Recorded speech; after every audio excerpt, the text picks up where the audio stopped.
What's up, YouTube? Back again for another album review. Today I will be reviewing my first album from one of my favorite bands of all time, top 5.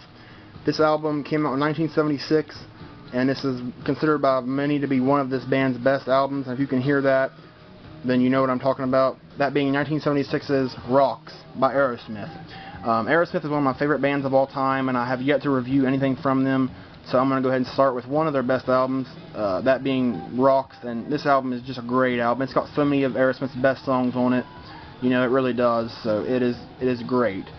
And it's got, you know, some of my favorite Aerosmith songs, some of the most known Aerosmith songs, and, you know, this is during the peak of their career, basically, so this is a great album.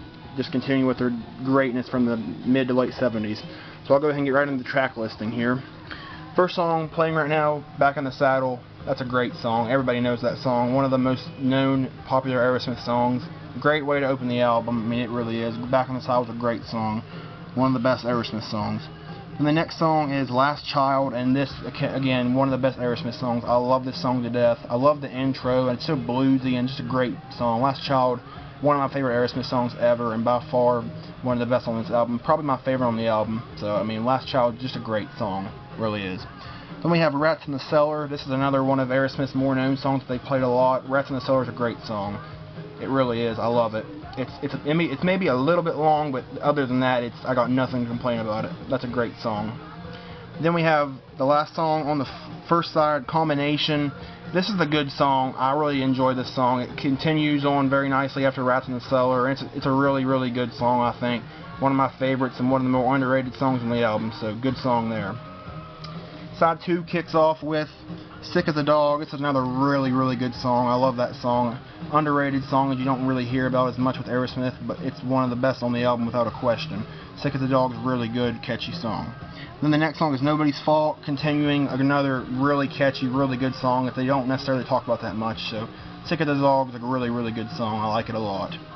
Then we have Get the Let Out, and I actually really enjoy this song. Most people would consider this song throwaway, I guess, but I actually enjoy this song. It's one of the better songs on the album, in my opinion, so that's a good song there. Then we have Lick and a Promise, and this song's okay.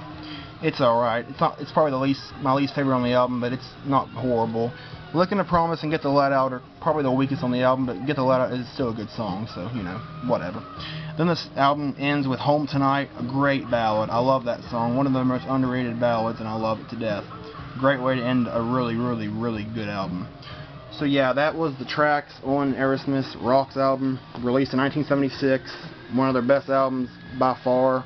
As far as a rating goes for it, I'd probably give it about an 8.5 out of 10, 8 or 8.5 out of 10, something like that. It's one of their best albums. It really is.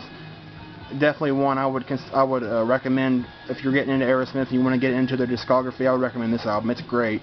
Just classic Aerosmith. So thank you all for watching. My KISS discography will continue, and I will also continue with other album reviews as well in the future. So thanks for watching.